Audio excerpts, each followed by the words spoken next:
625 libras. Ferro bruto sobre o peito dele. Mas o peso real? Esse veio dos corpos que deixou para trás. Ele passou de sou apenas um lutador para Al Capone. John William Croitoru, um nome que fazia os homens mais durões de Hamilton atravessarem a rua. Filho de um imigrante romeno, ele se transformou em algo monstruoso na academia Bad Boys Gym, onde o barulho constante dos pesos abafava os sussurros sobre o que ele fazia depois do expediente. Já pensou no que transforma um herói em monstro?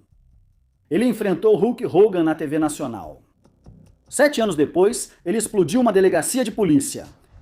Eu não sei se ele escolheu uma vida de crime ou se a vida de crime simplesmente escolheu ele. As mãos que antes lutavam para multidões, agora usavam soqueiras de metal para chefes da máfia. 3 vidas perdidas. 13 anos atrás das grades, $133 mil em danos causados por explosões. Ele estragou tudo. Ele estragou tudo de verdade. Chamavam ele de Johnny K-9 no ringue, Bruiser Bedlam nas ruas.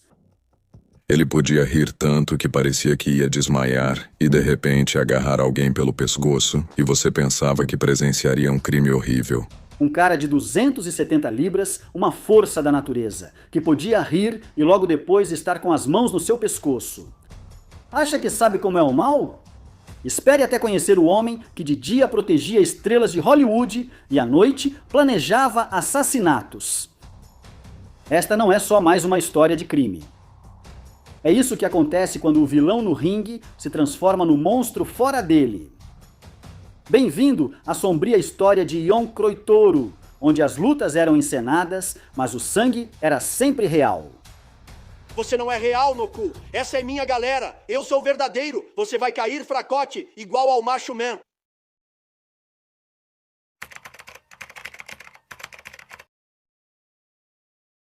No mundo da luta livre profissional e dos motoqueiros fora da lei, poucos nomes têm tanto peso quanto Ion Johnny K-9 Croitoru. Já pensou, Igor, que faz um lutador virar autor de atentados à bomba? East Hamilton, 1963. As siderúrgicas lançavam fumaça no céu de inverno, cobrindo a cidade com um manto cinza, semelhante aos sonhos da classe trabalhadora. Entre eles, um casal de imigrantes romenos recebeu seu filho mais novo em um mundo onde a força não era apenas admirada. Era necessário para sobreviver. O Natal na casa dos Croitero não era sobre presentes. Era sobre um menino de 5 anos se escondendo debaixo das estruturas de aço das camas para fugir da fúria do pai bêbado. Ele cresceu em um lar muito violento. No Natal, o pai ficava tão bêbado que agredia a mãe e as crianças. Ele os perseguia pela casa com uma vassoura. Ele tinha 5 anos e, assustado, se escondia debaixo da estrutura de aço da cama, agarrando-se com dedos e pés. Então, quando o pai dele tentava alcançar com a vassoura debaixo da cama, não conseguia pegar o corpinho dele. Quer saber o que forja um monstro? Comece com uma criança com medo sob a cama. Aos 16 anos, ele já levantava 283 quilos no supino na Bad Boys Gym. O constante tilintar dos pesos servia de percussão para sussurros sobre glórias das ruas. 1,80 m de músculos e um rosto que parava o trânsito. Acha isso impressionante? Isso foi só o aquecimento. Entre uma série e outra, Ion via os caras durões do bairro trocando envelopes em cantos escuros. As mãos que entortavam aço agora aprendiam a entortar a lei. Ele amava a luta livre e era conhecido por isso, mas na vizinhança também era conhecido como aquele garoto durão que tinha crescido do lado errado da lei. As ruas se tornaram seu primeiro ringue. Como segurança de boate, sua fama aumentava a cada nariz quebrado e dente arrancado. Os valentões locais não apenas sussurravam seu nome em bares de quinta, atravessavam a rua ao vê-lo chegando, mas o verdadeiro ringue de luta livre o chamava. A luta livre profissional oferecia a chance de transformar violência em vitória, fazendo a multidão aplaudir em vez de temer. O problema era que Ion já tinha aprendido outro tipo de encenação nos becos de Hamilton. O tipo que continuava mesmo após o gongo. Talvez você ache que sabe o rumo dessa história. Confia em mim, você não sabe. Porque enquanto outros treinavam golpes, Ion treinava outra coisa. Enquanto eles fingiam ser vilões, ele estava se tornando um. As siderúrgicas seguiam soltando fumaça, mas agora ocultavam outras formas de escuridão. E aquele supino de 625 libras, só um aquecimento para o que viria depois. O filho pródigo de Hamilton ia deixar sua marca. Não no ringue, ainda não. Primeiro, ele precisava aprender a fazer as pessoas sangrarem de verdade.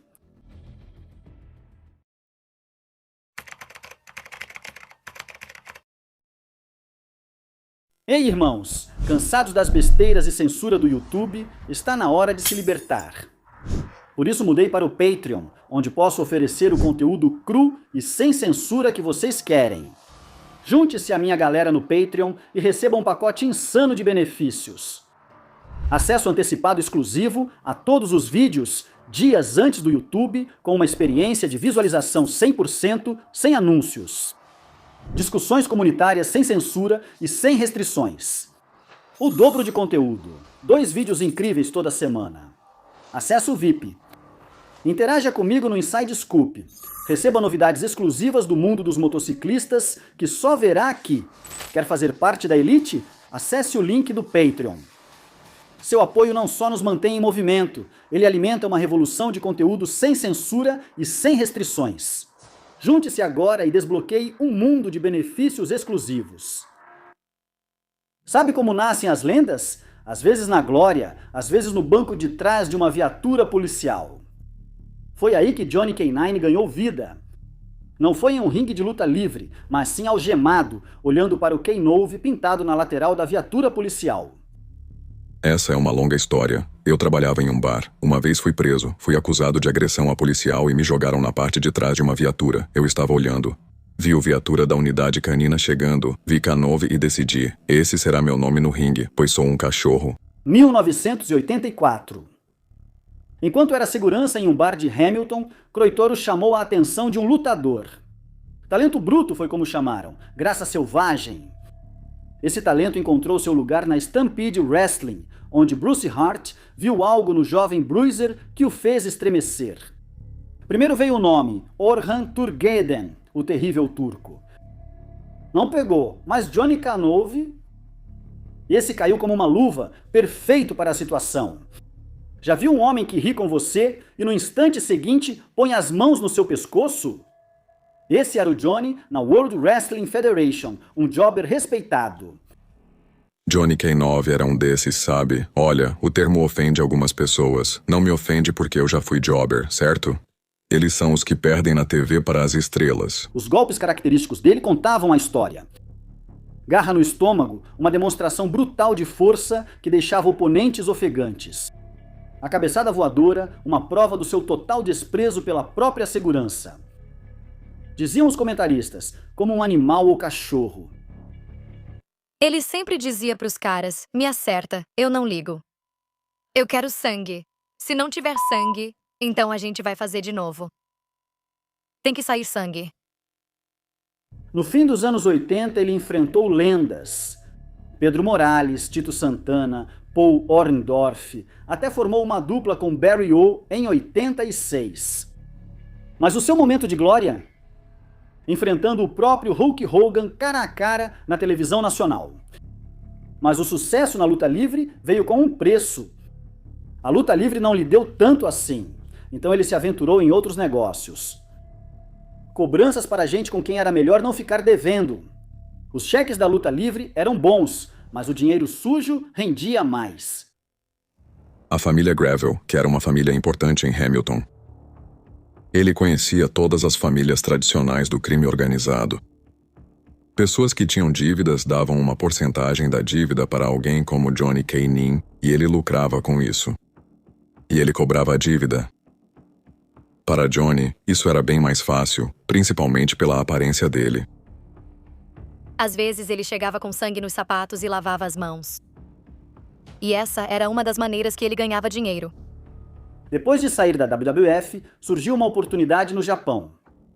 A New Japan Pro Wrestling ofereceu novas oportunidades, mas as sombras do seu passado o seguiram através do Pacífico, 1994. Smoky Mountain Wrestling, um dos últimos territórios de luta livre dos Estados Unidos, criado para o tradicional estilo sulista. Smoky Mountain Wrestling foi um dos últimos territórios de luta livre dos Estados Unidos. Ela foi criada como um território à moda antiga, com clima de luta livre do Sul. Aqui, ele se tornou Bruiser Bedlam. Jim Cornette viu que a WWF não percebeu. Um cara durão de verdade que conseguia fazer o público acreditar. Quando chegamos lá e vimos os caras no vestiário, eu vi aquele cara grande, careca e fortão. Ele parecia um daqueles homens fortes de circo do início do século. Ele tinha uma cabeça grande e redonda, careca. Ele tinha olhos grandes e esbugalhados e conseguia fazer aquela cara. Ele tinha uma tatuagem enorme na barriga. Equipe para a equipe. Eu disse, tem que haver algum jeito de trazer esse cara para o Tennessee, onde nunca o viram antes, e transformá-lo em uma fera convincente. Precisamos de um vilão. Precisamos de um cara durão. Em poucos meses, ele se tornou o campeão de televisão SMW Beat the Champ, derrotando Mike Furness. 5 vitórias. O título ficou vago à força. $5.000 mais rico. Até mesmo o Macho Man Randy Savage caiu diante dele. Um momento que definiu a carreira. Imobilizando uma das maiores estrelas do wrestling na contagem de 3, bem no centro do ringue. Randy Macho Man Savage, grande estrela do wrestling. Me fazendo um favor ao vir participar do meu programa. Agora ele quer perder para meu novo destaque. Eu tentei interferir. Outras pessoas se envolveram. Mas Bruiser Bedlam derrotou Randy Savage. 1, 2, 3. De certo modo, Johnny, foi como dizer, aqui estou. Tipo, eu não sou mais aquele cara que só estava lá para perder. Esse foi o maior combate da carreira dele. Acho que ele fez um ótimo trabalho com o que recebeu naquele período. Ele estava na Smoky Mountain. Tracy Smothers sentiu a fúria dele nas lutas com luvas de mineiro de carvão. Batalhas em jaula de aço com Tony Anthony marcaram os dois homens. Entre as turnês, abriu a Bad Boys Gym em Burlington, homenageando onde iniciou sua jornada.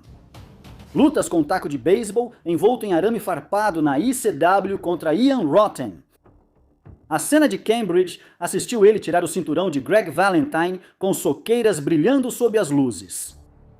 Mas a cada ano que passava, a linha entre a performance e a realidade ficava mais tênue. A violência no ringue começou a parecer menos atuação e mais um ensaio para o que estava por vir. Quer saber a diferença entre luta encenada e violência real? Cerca de 10 anos em uma prisão federal. Mas ainda não chegamos lá. Primeiro, Satanás tinha alguns planos para esse candidato promissor. Lembra como tudo começou com o camburão da polícia? Espere para ver como isso termina.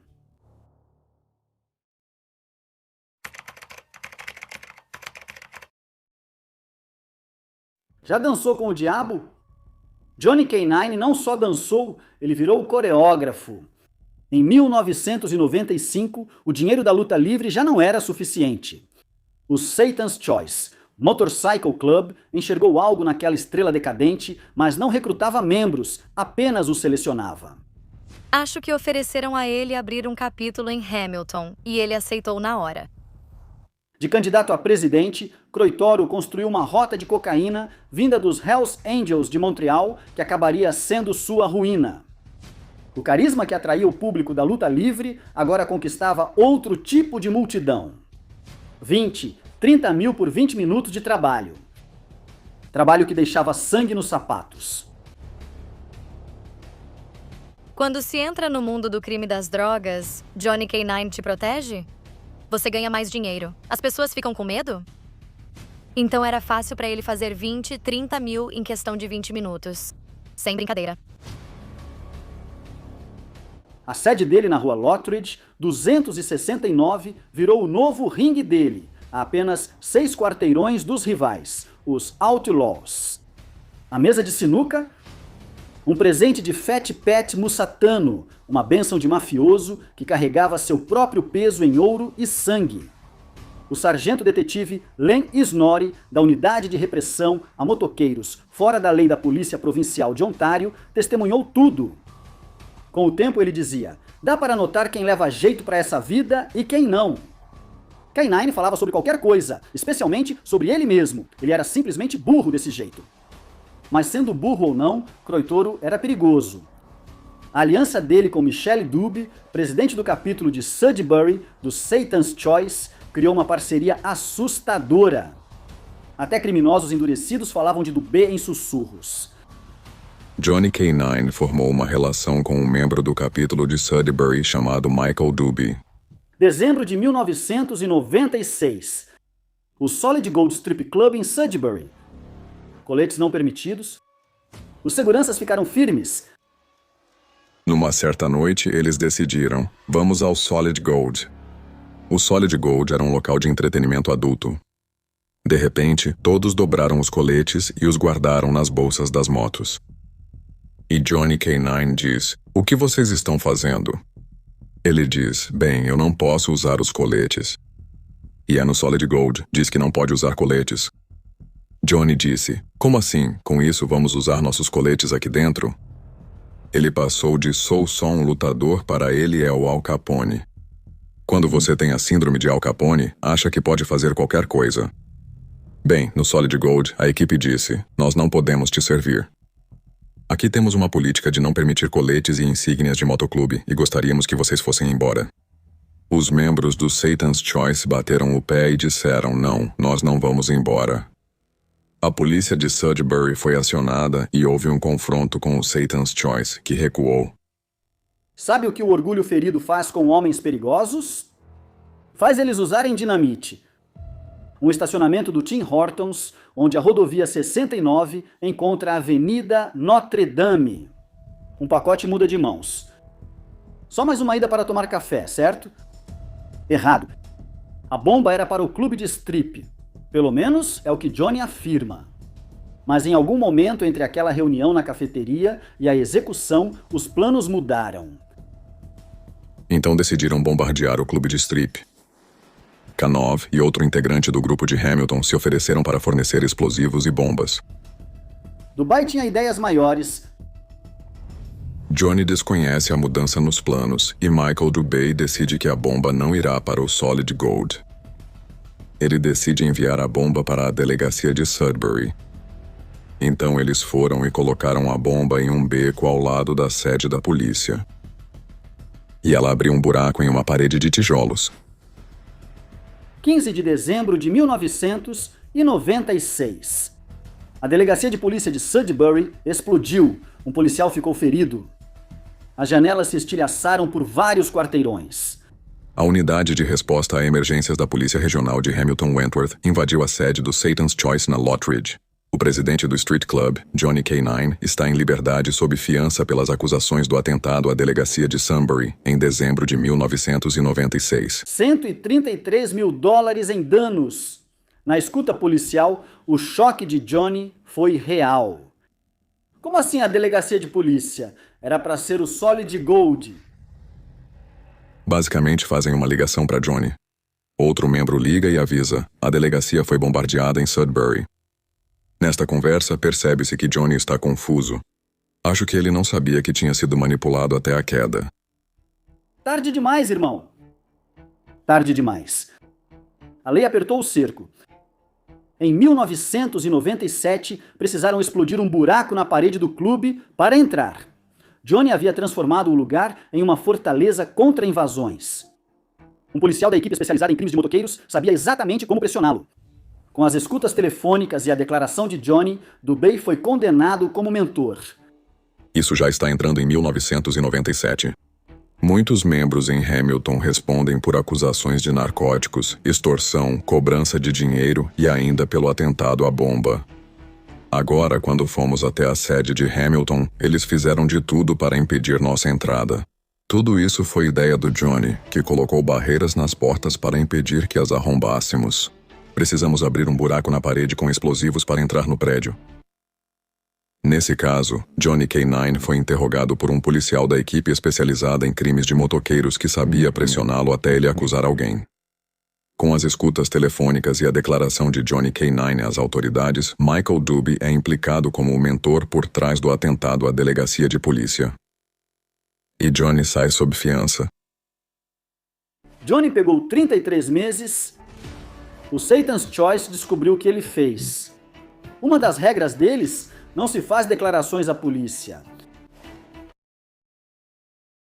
Uma das regras não escritas deles é que você não faz nenhuma declaração para a polícia. Você não ajuda na investigação deles. Então, quando ele sai da cadeia, eles o expulsam do clube. Ele estava sendo acusado de ser um X9. O amigo dele, Dub, acusado de assassinato no atentado, ele se enforcou na cela. Sua última ligação com o mundo exterior tinha sido Croitero, o único amigo que lhe restava. Quer saber o preço da traição no mundo do crime? Às vezes se mede pela corda.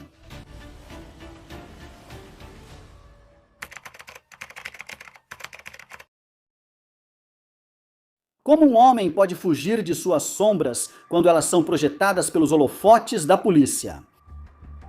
6 de janeiro de 2005. O passado voltou com acusações de assassinato. Uma advogada e seu marido, Lynn e Fred Gilbank, foram executados em sua casa em Ancaster. 6 anos e 6 milhões de dólares de investigação levaram diretamente à porta de Johnny K9. O motivo?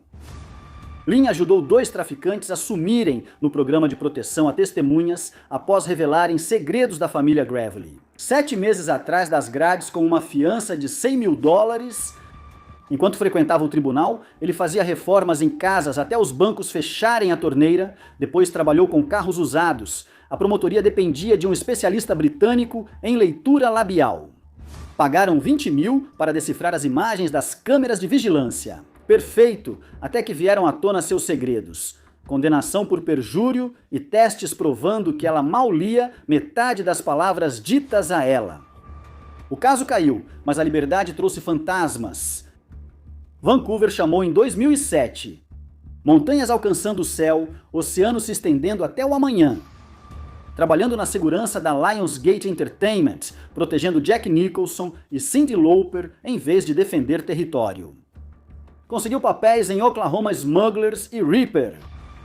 Mas as ruas sempre encontram uma forma de chamar seus filhos de volta para casa. Os Hells Angels o rejeitaram, mas a gangue das Nações Unidas de Clayton Royce recebeu o lutador envelhecido de braços abertos. Ele era um bom ator. Não era um grande ator. Ele fez o melhor possível e se divertiu muito. Ele estava em uma academia em North Vancouver e viu um integrante dos Hells Angels. Ele começou a conversar com a gangue ONU e chegava em casa se gabando, e eu ficava sem entender. Espera aí, estamos regredindo. Você deveria mudar de vida. O que está fazendo?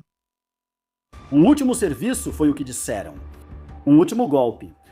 A esposa dele achou fardos de 45 quilos de maconha na cozinha enquanto as crianças estavam na creche. A brilhante ideia de Johnny. Lá na costa oeste, ele se envolveu com a Gangue ONU, uma organização criminosa multiétnica. Ele tentou esconder isso de mim, mas não durou muito. A gente tinha 45 quilos de maconha na cozinha com meus filhos na creche, e ele dizia, espera, vou borrifar uísque e Coca-Cola nela. Vai pesar mais e ganharemos mais dinheiro. Eu fico tipo, você é maluco pra caramba. Então ele ficava lá borrifando a maconha por todo o chão da minha cozinha e eu ficava ensacando e pesando.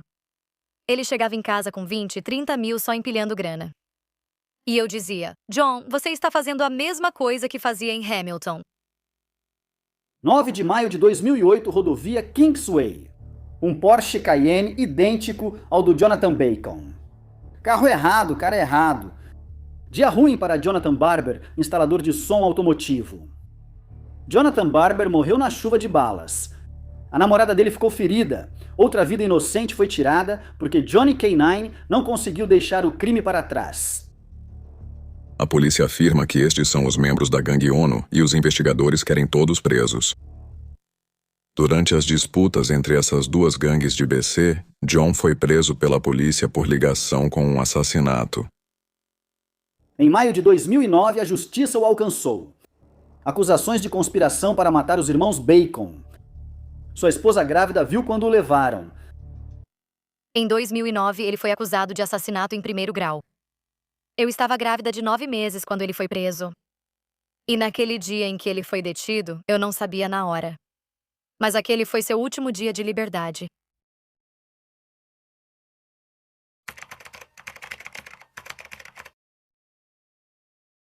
"13 anos. Foi isso que o juiz determinou em 2013. 4 anos e 8 meses, com desconto pelo tempo já cumprido. Acha que a prisão quebra um homem? Não no caso do Johnny. Ele já tinha estado lá antes, cumpriu pena como fazia rounds no ringue, aguentando firme, esperando o gongo. Apenas uma casa de reintegração no Canadá o aceitou no final. O Centro Correcional Comunitário Kiel, em Toronto. Entrada em Hamilton não permitida. Sem contato com criminosos. Em seus últimos anos, ele voltou à grafia original romena de seu nome, Croitoro, talvez tentando reencontrar quem ele era antes de Johnny K9, antes dos corpos começarem a aparecer. 21 de fevereiro de 2017, eles o encontraram em seu quarto, 53 anos de idade. Ele deveria voltar para Vancouver em 6 semanas. Porém, a polícia apareceu na minha porta e perguntou: "Você conhece Ion Crotoru?" E eu disse sim. Na minha cabeça, eu estava pensando: ai, droga. Perguntei: "O que está acontecendo?" E ele me disse: "Ion faleceu esta manhã." Eu fiquei completamente entorpecida e fiquei em choque. A causa oficial? Alguns dizem ataque cardíaco. Ele morreu de ataque cardíaco, provavelmente devido ao seu estilo de vida. Eu sei que ele estava com problemas na costa oeste, então, ou foi uma dose fatal, porque queriam que ele sumisse, sabe? E alguém deu pra ele uma coisa forte e ele embarcou na viagem final, ou ele simplesmente não aguentava mais. Tracy, esposa dele, diz que o spray de pimenta dos guardas da prisão destruiu seus pulmões. Ele morreu porque os guardas da prisão usaram spray de pimenta nele e foi preciso raspar os pulmões dele. Então, sabe, tem muito mais por trás disso. Alguém me enviou a manchete. Causas naturais conseguem o que mafiosos e gangsters não conseguiram. 3 crianças ficaram sem pai. Uma viúva defendendo sua inocência e inúmeras vidas destruídas em seu rastro. A família de Jonathan Barber, o policial de Sudbury ferido, as vítimas sem nome do seu trabalho de cobrança. Lembra do filho de imigrante romeno escondido debaixo da cama para fugir da fúria do pai? Ele se tornou alguém maior do que seus medos. Algo pior. O ringue de luta livre não conseguiu contê-lo, as ruas não conseguiram matá-lo, a lei não conseguiu reformá-lo. No fim, talvez seus próprios demônios tenham feito o que os gangsters não conseguiram. Aquelas 625 libras que ele levantava, nada se compara ao peso que ele levou até o túmulo. Quer saber a verdadeira medida da vida de um homem? Conte as lágrimas em seu funeral. Conte as vidas que ele tocou. Conte as vidas que ele tirou. Johnny K9, Ion Croitoro, Bruiser Bedlam. 3 nomes, 3 vidas, um fim violento. Na luta livre profissional, cada luta conta uma história. O herói, o vilão, a queda, a redenção. Mas isso não era luta livre, isso era vida real. E na vida real, às vezes não existe redenção. Às vezes o vilão continua sendo o vilão. Às vezes a única queda é a última. Última pergunta. Valeu a pena, Johnny? Agora já é tarde demais. O gongo soou pela última vez